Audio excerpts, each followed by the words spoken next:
decided to institute an ad hoc committee to further investigate and present to the floor of Parliament more detail on what is happening in Posta, Uganda. As you are all aware, it's been struggling for some time and not doing well. As the Ministry of ICT, while you're here today, you're a shareholder in Posta. When these entities were being given out, Posta and UTL, you remained as a shareholder in Posta and the Ministry of Finance, keeping, I think, some shares. That is why you're here before us today. Some of these things might be quite old. You might not have the institutional memory, but perhaps you'll write to us later on as a committee with further details of some of the issues or some of the questions that will arise, because I know some things happened in 1999 when these entities were sharing assets in the statutory instrument and all that. So why you're here today is to explain to this committee and give us information for majorly information purposes on what exactly is happening. As a committee, we are trying to look for ways on how we can save Posta Uganda Limited, because you know it's struggling and we need it as a country. We need to find all possible means. Some of the things, I don't know if you've interacted as a shareholder, you've been taking keen interest in their performance over the last few years, how they are doing and all that. So these are some of the things that you'll be explaining to us. I don't know if you have any written memoranda, but I've tried to note down some of the few things. I can present them to you, and maybe you can try your level best to answer as much as you can. Those that you cannot, you'll get back to the committee on a later date. And we are grateful that you've come on such a short notice, and hopefully when we do invite you, you'll come back again. Prime Minister, listen to me. Although this is an investigation, the whole objective is to make Posta Uganda better and compete with other posts in the region and elsewhere. Uganda Posts and Telecommunication was put under privatization, and therefore it went into Ministry of what? Ministry of Finance. Now later, they dropped it from the list of companies to be given out, and so when they separated the two, UTL remained on the list, and then Uganda Posta was dropped from the list. But by that time, because privatization was under Ministry of Finance became the major shareholders. But later, when Posta was dropped from the list, then the ministry responsible for supervision was also given a share. But we have been trying to see how we can change the shareholding percentages. But Chair, when Posta eventually went to Ministry of Finance as shareholders, government as shareholders, we thought we would value assets, and then our shareholding would be the value of what? Of assets. But because we are majority, it also became very tricky. We still needed to push in money to make it really viable. And therefore, we have not yet paid the share capital. In 1998, it was around 5.5 billion. And that time, the dollar was still at around 1,100 shillings per dollar. So I don't know whether it is still at that. But now we know the dollar is around about 3 times. So you may meet now, if you look at the value of the share capital needed in the UTL, it would be around, say, 15 billion. So it's true, we have not yet paid this share capital, but we have submitted to Ministry of Finance, and Ministry of Finance is the majority shareholder. But we have submitted several times. If you look at our requests in Ministry of Finance, you are members of Parliament, you see that every year we plan for that, and it's never given. So it is our wish that this committee makes a very strong recommendation that you cannot complain about Posta not performing when you are really not capitalizing it. It is just surviving on whatever business they are doing, and you know that sort of liberalization and separating the two entities caused so many other other economic gaps. So we feel Posta should be capitalized, and government, as government, we should pay. When you make these requests to Minister of Finance, as the one doing, what is their response? Is it keeping quiet, or there is some written responses? If there are written responses, we would like to have some copies. I will check whether they are written responses, but in most cases they just say there is no money and they keep quiet.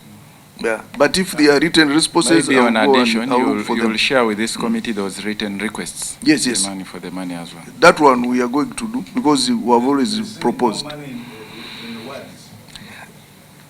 They just keep quiet, and that means they don't have money. Actually, they just keep quiet, and eventually, when they are allocating money, we see no money coming.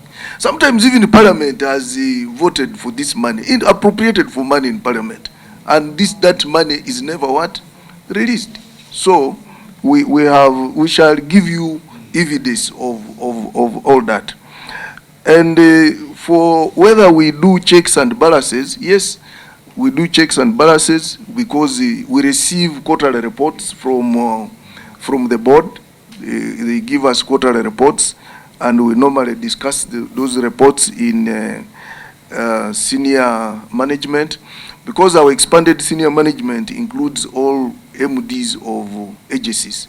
So we normally discuss quarterly or whatever reports they do. And obviously we also do our oversight functions through the board, which we appoint. We appoint the chair and all the board members.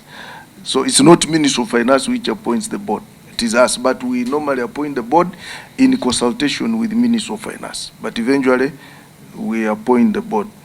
And I think on that same issue of appointment, when you look at the current board of Posta, I think 4 are former members of Parliament. I don't know if we are together, Professor. 4 of them are former members of Parliament. What guided your appointment? Was it maybe since they had lost the election that you had to put them somewhere for them maybe to remain earning something, or did they meet the, because honestly they could meet the requirements or they could not have met the requirements, but is it just a coincidence that 4 of the members on the board are former members of Parliament? And one of the challenges we've found out so far is that there's been a weakness in the management and board of Posta Uganda. one thing is what informed us to appoint them is that they are men and women of integrity. Because being a former member of Parliament doesn't mean you have no integrity, and it doesn't mean you cannot take over any responsibility. But for us, we looked at the experience, the exposure, and then we appoint them. And 2, whenever we are appointing a board, we write to cabinet ministers to make proposals. We don't just select. We normally write to cabinet ministers to make proposals, and they make proposals. But it remains to our discretion to appoint out of the names which have been suggested. And some of the board members are obviously from institutions like Ministry of Finance. We send a representative like that. But I would like to say, former members of Parliament, most of them are men and women of what? Of integrity. They have exposure and they have the experience, and therefore I have no regret for appointing any form of member of Parliament. If there are any weaknesses that you have observed, we shall also address them. And anybody can have a weakness, but we are looking at the positive side.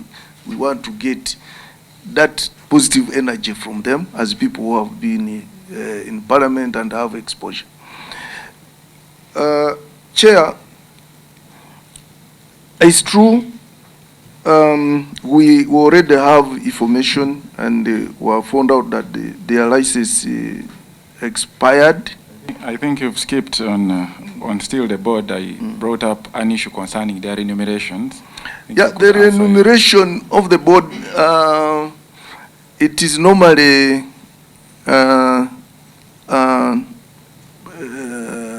what normally happens, I think it is proposed by the board, and if they give justification that they have money to pay, then the ministry approves. But I will check. You will give me time to cross-check. So it is the board that requests you to increase their remuneration. Oh yes, it has to be a proposal. And if they have the money, yeah, then you okay it. Yes. Because according to the documents and the financial statements, they have been getting overdrafts. And as I speak, I think the overdraft in the last 2 years alone, it's over 2 billion shillings. And part of this is to pay for their remuneration. So that means they are requesting for an increment without having money. So they are getting more into debts in order to increase their remunerations. Chair, matters of, they have a budget, and that budget is normally generated by management, approved by the board. And for us as a ministry, so long as they have given us their budget and they have shown that they can pay. Honorable Minister, you very well know a budget has two sides: income and expenditure. Maybe this is a disease you have, the government has. Several times I have pointed out that we pass unrealistic budgets, and I will always remain on record that for the last number of years. So now when it comes to you and you see they don't have money, they want to rely on an overdraft. Definitely that means their side of income is very weak. And this is what makes organization countries in perpetual crises, because they don't live within their means. You know, one of the lessons, me as an academic intellectual, I learned from the structured adjustment programs of the 1980s. The World Bank and IMF were not popular, but they mentioned certain things. Tighten your belt, live within your means, don't spend what you don't have. So you as a, we call it what, supervisor? As supervisor, when they bring a budget for approval, and you look at their side of income, they are talking of overdrafts. What have you been advising? Chair, you will allow me to go back and check what informed the approval. But we have documentation to that effect. I will supply that documentation to the committee for further scrutiny. Yeah. Okay, not only on that, because when you look at the board allowances, then the issues to do with fuel allowances, there is overtime, there is airtime allowance. All this has kept on growing for the last over 3 years. Maybe you'll share. We shall share the documentation available, Chair, so that and we can. Is it your ministry that approves their budget at the end, or it's Ministry of Finance? Both, you know, Ministry of Finance and Ministry of ICT, when it comes to these organizations, they work together. So we cannot say this is the ministry which, and then we deny responsibility. That one I would be doing a disservice to myself. Because wherever we are as shareholders, we all agree. In the UTL, we are shareholders, both of us, and then this Posta. And therefore, it is not a one ministry decision. Yeah, but I will go and look at the documentation, and then I will give you documents, and probably you can dig through and see what informed the decisions. Yeah. Yeah, Chair, the license of Posta expired, but we also know that they have been having financial challenges, and we have brought those two organizations together. Chair, there are some issues which are really very complicated to understand, because UCC is a government entity, Posta is a government entity, then say UBC is also what? A government entity. And some of these organizations like Posta, there are even conditions that we even condition them to offer services at subsidized fee, because for them they are public entities. It's like UBC is a public broadcaster, and therefore you can't think of it operating like a purely private organization. Honorable Minister, you're talking of financial challenges, but maybe you make me understand, because how much to pay to get the license? Because the figure I have, I think it's quite manageable. When you look at, for example, the airtime allowance, 93 million, that is in 1 year. If they decided to cut the airtime allowance by maybe half, they would have much more money required for them to pay a license. So when you talk about them having financial hardship, yet their expenses are high, probably they are not just bothered, or they do not care about what is happening. I strongly believe they are bothered, but those are the, and then I come back with an appropriate answer. But so far, I know that the biggest problem is financial challenges, but we are also negotiating. We have brought them together, both the UCC and the Posta, to see how they can, we can put the mechanism, how they should pay for this license. But Chair, you realize even UBC is having challenges. All those government entities which are supposed to be licensed by UCC, they have a bit of challenges. But as government, we are looking for a way of sorting out. Maybe that. later when your technical people come in, those who have been there for a very long time, by the time you become a commissioner, you have been there for quite a long time. Why wouldn't an institution pay such a little money, 93 million, on a critical legal requirement? I think you should prepare to answer us later. Thank you, Chair. 93 is a lot, because according to the submission yesterday by UCC, they said $50,000 for a 5-year license. By 5 years, that's 10,000. That is about 37 million. So if you tell me an entity cannot pay 37 million for a license, which is supposed to be a priority, because now they are working outside the law, they are working illegally, and then you have airtime only, airtime allowance, 93 million.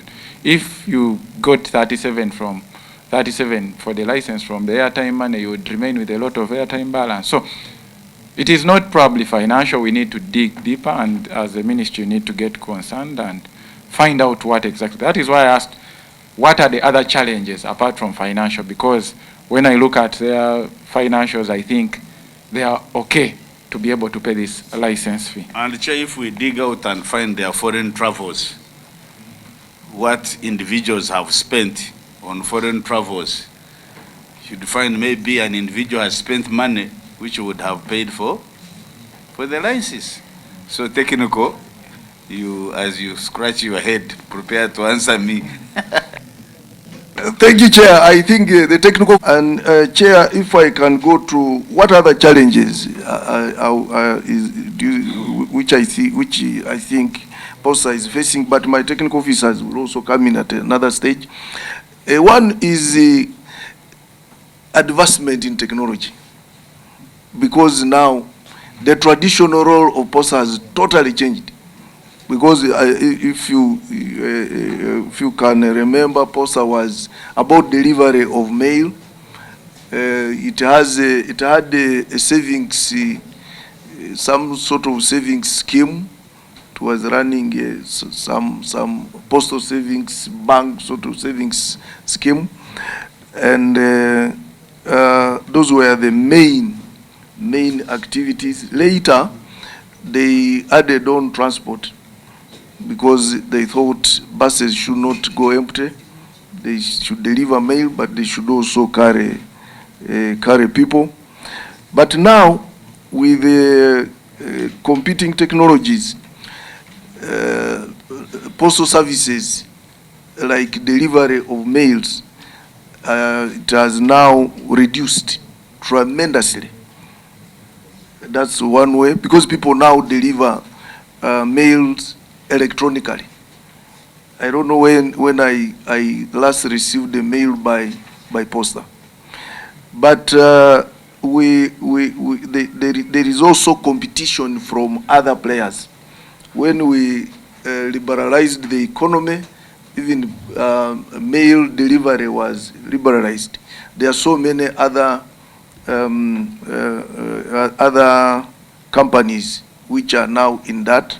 Posta eventually, you know, Posta at one time also used to deliver parcels and probably some goods. But now there is a lot of competition.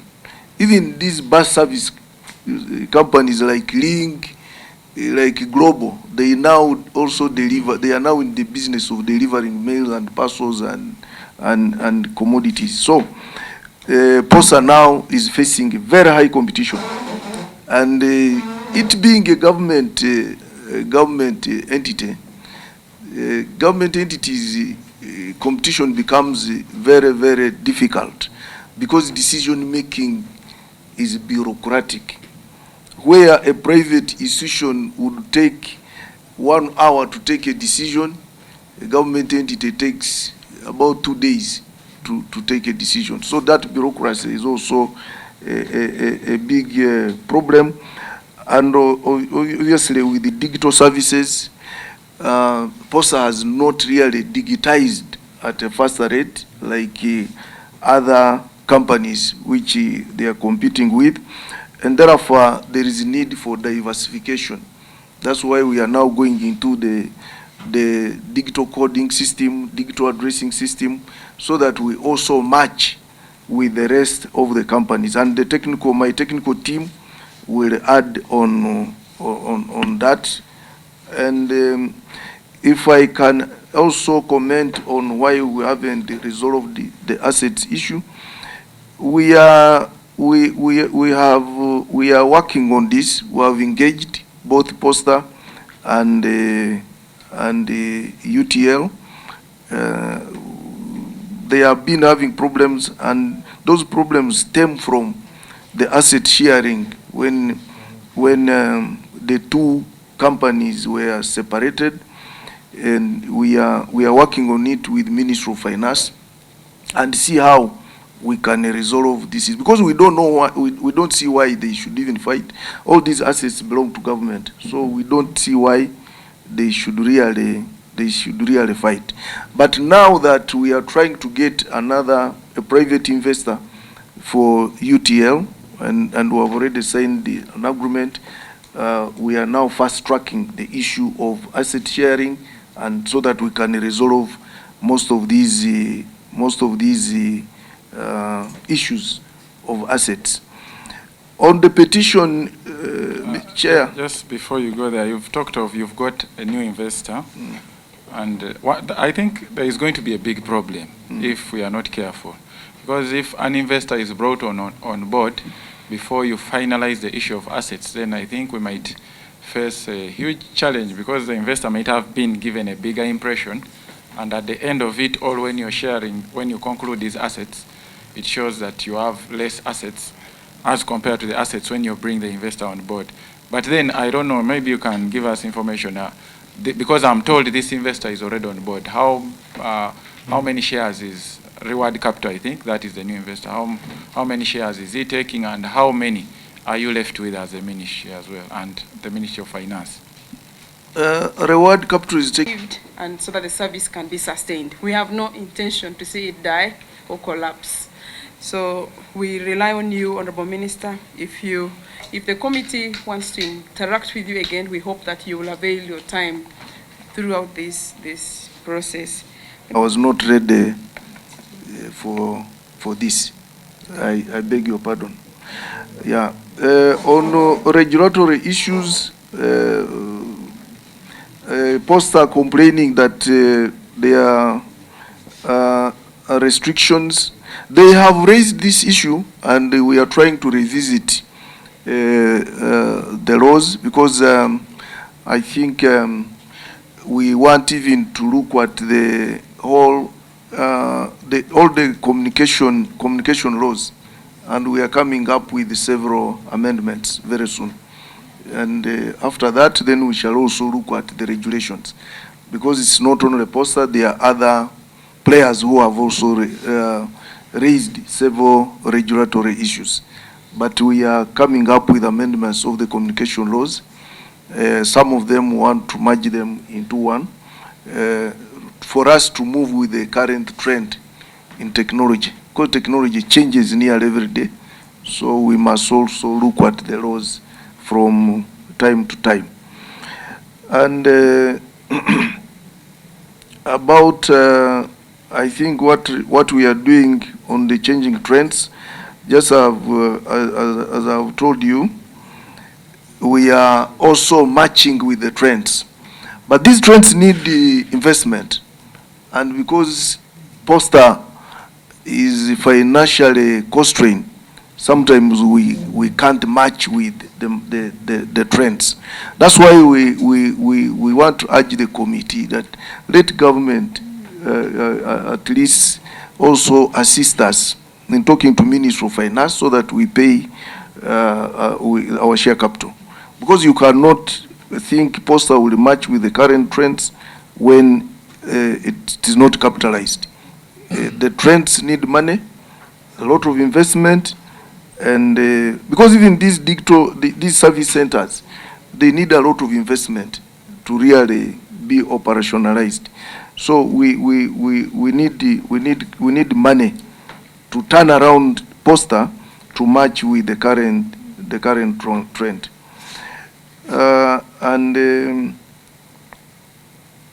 For Posta not having bailed out when others are being bailed out, it is also our question, why not Posta? Because we normally submit the request together. We submit a request for Posta, we submit a request for UBC, and then we meet. UBC has been given something, but Posta has not been given. But to make even matters worse, there is a case, an ongoing case, but now it has been resolved. The one of the former East African community workers and the former Uganda Posta and telecommunication workers. At one time, the lawyers recovered the money from Posta, about 2 billion shillings. And later, government agreed to pay. Now, they are not paying through Posta. They are now paying through the Ministry of ICT and National Guidance. But we have told Ministry of Finance at least to pay Posta that 2 billion, which was taken by the lawyers. And up to now, they have not paid it. And whenever they give us the money to pay workers, they don't include it.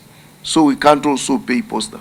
So even that is money that can assist Posta at least to do something.